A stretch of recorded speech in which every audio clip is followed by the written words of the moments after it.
Today we're going to make some Oviraptors, but not these Oviraptors, a Lego-compatible Oviraptor sent in by Thom. The cool thing about this toy is that it's designed to fit with other Lego pieces, so the arms can hold a Lego egg or they can hold a Lego brick. Got our little parts ready to sprue up. This is why I keep old funnels laying around. Off to the sander we go.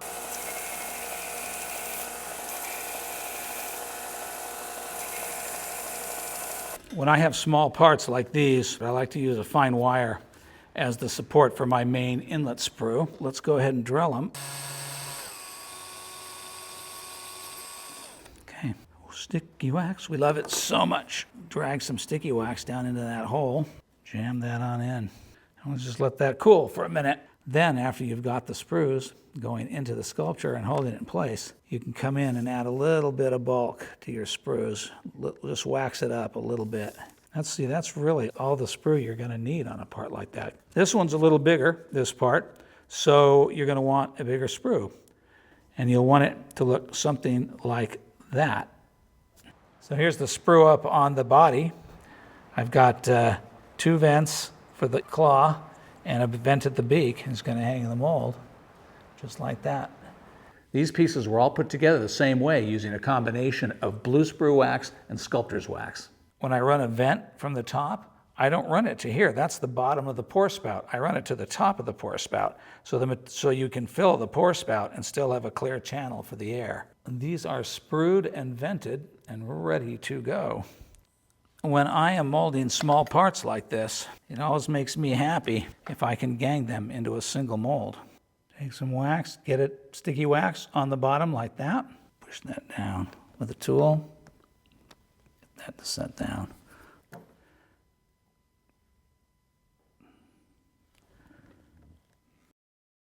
Drops on like that. So now we just want to run a little bit of sticky wax in spots. That sticky wax will do the heavy job of holding this thing down, but then the blue sprue wax can come in behind it and just weld up that gap super nice. You can really see on a project like this how important wax is to me and why it is. This wax is it's going to hold it perfectly strong. Well, when it's time to take it apart, it's going to just pop off. Easy peasy, no work. Mixed up some rubber and stir it up. All right, looks good.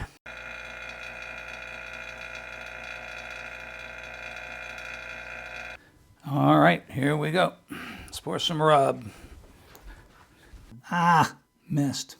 Top of the cup is a lot smaller than the bottom.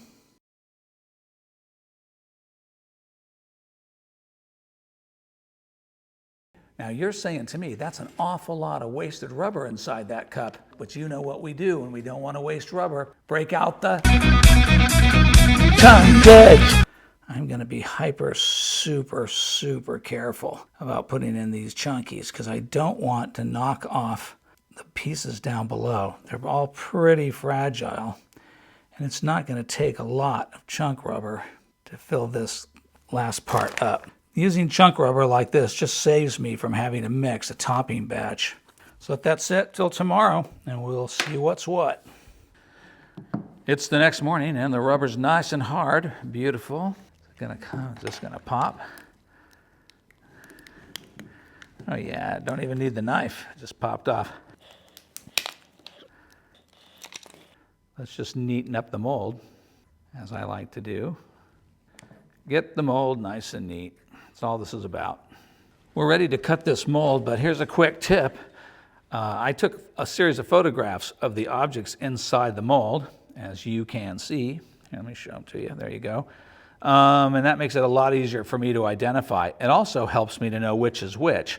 Like I know which one is the pink part, the black part, etc. I can tell which part by the color. That's really helpful because now looking at these photographs just makes it a lot easier for me to do the cutting. So a really good way to alleviate your fear of cutting molds is to have lots of pictures of what it is you're cutting, so you're not guessing as much.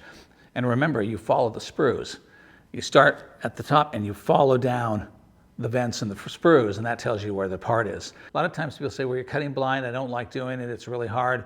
You're not really cutting blind because I'm going to follow the vents, follow the sprues down, and that's going to tell me where the part is. and I'm going to cut the absolute minimum that I can on the part. I admit that this is a big chunky mold for these little tiny pieces. This is a perfect example of time over money. It was much faster for me to pour a single cup worth of rubber than to build separate cases for each one of these or find separate cups. It was just easy and quick to do it this way. It can be a really good idea to put all of the parts, pieces of a single sculpture or a single object in the same mold if you can pour them all at the same time, because then it's just a really efficient way to make them. Aside from breaking off his foot right there, it went flying. I know I'll never find it in the shop. Oh well. Aside from that, everything cut really well without any problems. I think they're all going to release, and they all have pretty clean cuts. So I'm real pleased with this mold. And then I think when we put it all together, it's just going to close up neat and tight, just like that.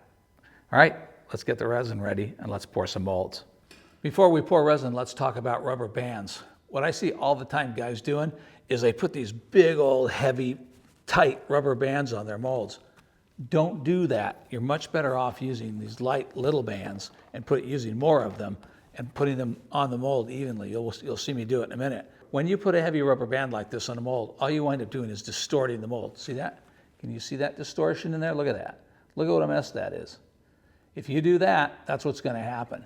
Another question that I frequently get about using rubber bands is, why don't I use the original container or another original container, same container, put that in there, and the container will hold it perfectly tight all around? And the reason I don't do it is several. One is containers, even in the same batch, may not necessarily be identical. They're just not that consistent in their manufacture. And besides that, I like to be able to look at the parting line. I see it. When I look at the parting line, I go around and I massage and I tickle and I push and pull, and I get that parting line really nice and tight. Let's mix out some resin. All right, here we go. Let's get to it. Okay, that is well and truly mixed. I want to tip this way.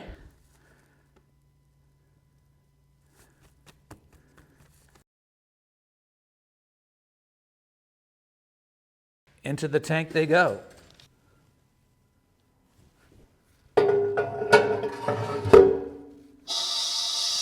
Time to check the witness cup. Ready to go, let's pull it. Close the inlet valve, open the outlet valve, and we'll see what we got. You never know until you know. You just don't know until you know. Okay, I'm nervous now. I'm excited. Let's see what we got. Let's see what we have. Keep my rubber bands organized.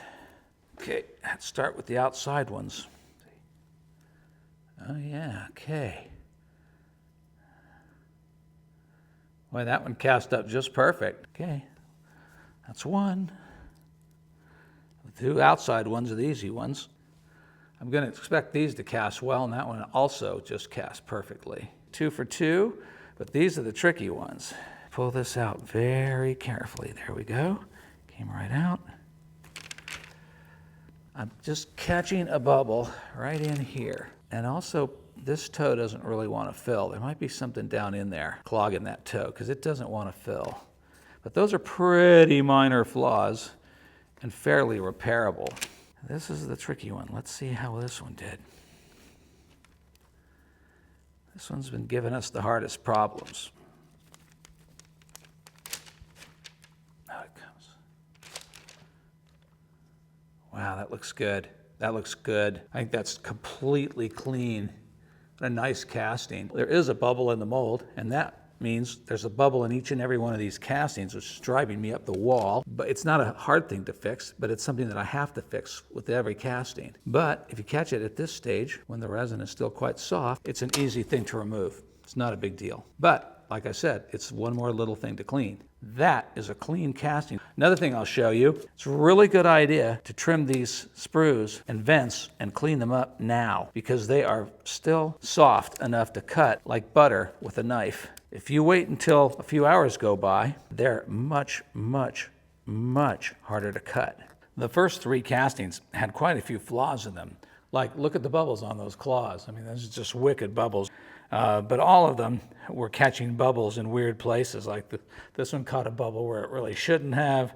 Another big bubble in the claw. It wasn't until I got to the third one of that set that I had ironed out most of the problems. I was still weirdly catching a bubble here, and I was kind of chronically catching a bubble on the toe.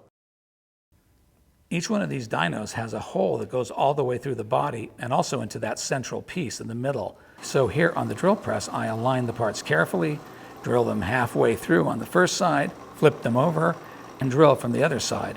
And you'll find that the hole will meet up perfectly. This is the best way to get accurately sized and positioned holes in your castings. So I went on, casted a whole bunch more in different colors because it's more fun that way. And all of them came out pretty well. They still had issues, like the bubble in the same place on the foot was kind of a chronic problem that I never really solved. Again, that's relatively easy to fix. This thing persisted in catching bubbles in this section, even though that's where I put the vent. So yeah, I'm pretty pleased with how they came out. The castings that you pull out of the first mold are great teachers because they teach you how your sprue and vent strategy went, how your position in the mold strategy went, and what you need to do to refine them. Certainly if I had to make 100 of these or 200 of these and I was making production molds, then I would definitely be making tweaks to the original design of the mold, and I think I could tweak out all of the problems that you would have. So anyway, overall, I'm pretty pleased. Hey, if you like this video, watch this video next. I hope you had a good time. I hope you learned something, and I will see you next week. You might have noticed that I've started to do complete projects in a single week. Let me know how you feel about that. It's too short, too fast, just right. Let me know down in the comments. Thanks. I'll see you next week.